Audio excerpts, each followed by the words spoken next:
Insperity presents the Small Business Advocate Show with Jim Blasingame, brought to you by FedEx, CareerBuilder.com, and Palo Alto Software. This is a copyrighted production of Small Business Network, Inc., all rights reserved.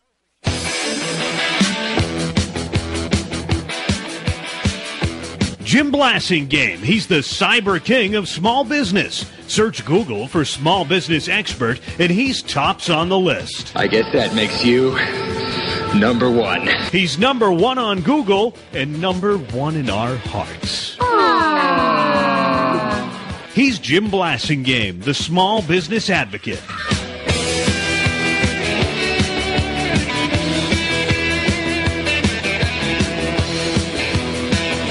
Welcome back.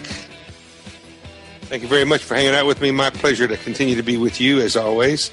And I'm very excited about having our good friend Andrew Sherman back on the show. Andrew is a longtime member of our Brain Trust, going all the way back to 1999. He is one of the resident attorneys in the Brain Trust, but we love him anyway. He is the author of many books. A couple of dozen books have sold something under 1 billion copies across the galaxy, including the Bible on franchising and licensing, and it's actually the title of it, Franchising and Licensing. And then, of course, his new book is called Harvesting Intangible Assets. He's our good friend, Andrew Sherman. Welcome back.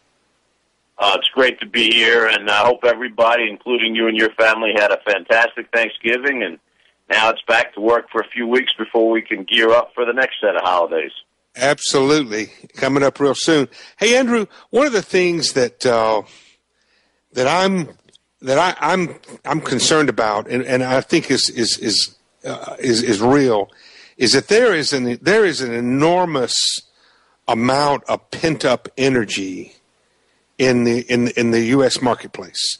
I think that there's a lot of, for whatever reason, for a multitude of reasons, there's a lot of growth opportunity, growth plans, growth demand, growth capital, intangible assets. There's a lot of stuff that's really being stored up. It's almost like it's behind a dam.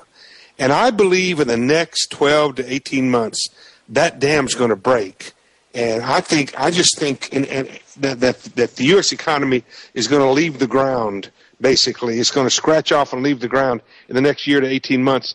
And I'm sure you think that the intangible assets are going to have a big part of that. Talk to us about it.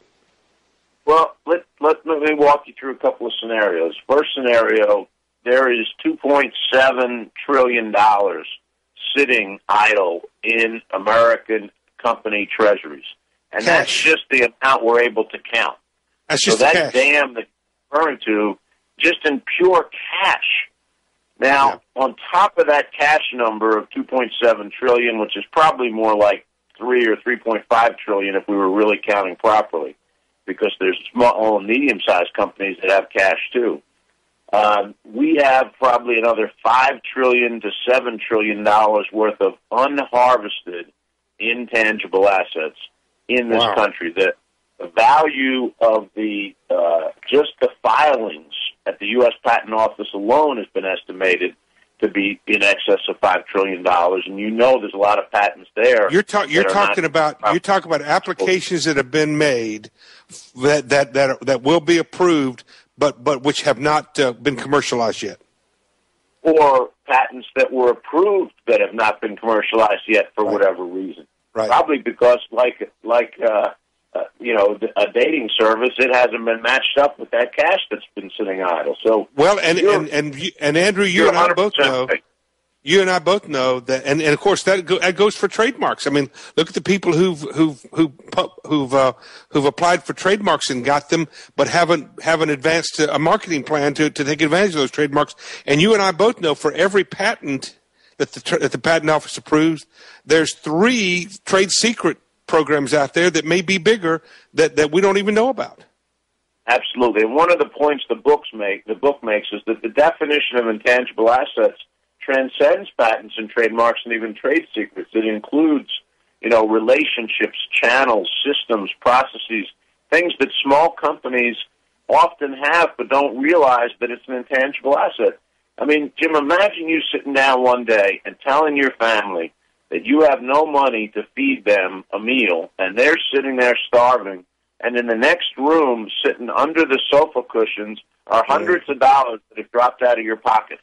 And all you got to do is walk over the next room into the living room and lift up those sofa cushions, and there's plenty of money to eat all week. That's the metaphor of what's going on. We have these assets, and they're sitting under metaphorical sofa cushions. And some of them we know about, and people for whatever reason have chosen to hold off on deploying them to maximizing them. And as Andrew said, some of them belong to you and me, small business owners, and we aren't realizing them, we aren't identifying them, and we need to be doing that. And so when we come back after these messages, Andrew is going to help us identify our unharvested, maybe previously unrecognized intangible assets. Right after these messages, quick break, 20 Tails. Stay with us. I don't know how or where, but I'm going. It's all that I have left. Insperity presents the Small Business Advocate Show with Jim Blasingame, brought to you by FedEx, CareerBuilder.com, and Palo Alto Software. This is a copyrighted production of Small Business Network, Inc., intended for the private use of our audience. Except as otherwise provided by copyright law, all other copying, redistribution, or publication without prior written consent is prohibited. All rights reserved.